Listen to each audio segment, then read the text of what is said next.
ഇതെല്ലാം ഞാൻ പറഞ്ഞില്ലേ റൊട്ടേഷനാണ്. ഇതൊക്കെ ഓരോ കണക്കുകളുണ്ട്. ആ കണക്കുകൾ കൃത്യമായി നടക്കും. നമ്മൾ വർഷങ്ങളും മാസങ്ങളും ഒക്കെ കണക്കൂട്ടും കണ്ടില്ലേ, അത് അതേപോലെ റൊട്ടേഷനായിട്ട് വരുന്നുണ്ടല്ലോ. ജനുവരി കഴിഞ്ഞാൽ വീണ്ടും വരുന്നുണ്ട് ജനുവരി. ഇപ്പം ഈ വേദഗ്രന്ഥങ്ങളിലൊക്കെ പറയുന്ന ചില കണക്കുകളുണ്ട്. അതിൽ ഏറ്റവും ടോപ്പ് കണക്കാണ് എന്താണ്? കൽപ്പം, ബ്രഹ്മാണ്ഡം എന്നൊക്കെ പറയുന്നത് പോലെയാണ് കൽപ്പം എന്ന് പറയുന്നത്. ഈ കൽപ്പം എന്ന് പറഞ്ഞത് നമുക്ക് ഉദ്ദേശിക്കാൻ പറ്റാത്ത തരത്തിലുള്ള ഒരു കണക്കാണ്. നമുക്ക് ചിന്തയിൽ പോലും എത്തിപ്പെടാൻ സാധിക്കാത്തൊരു കണക്കാണത്.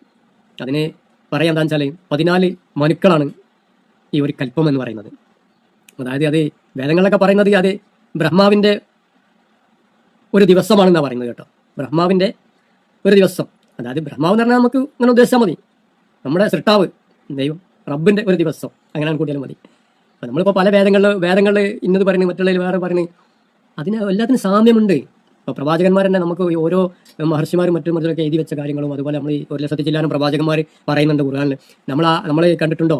പക്ഷെ അത് ആരൊക്കെയാണ് നമുക്കറിയോ? അപ്പോൾ അങ്ങനെയുള്ള ആളുകൾക്ക് തന്നെ ആയിരിക്കും ഇവരും.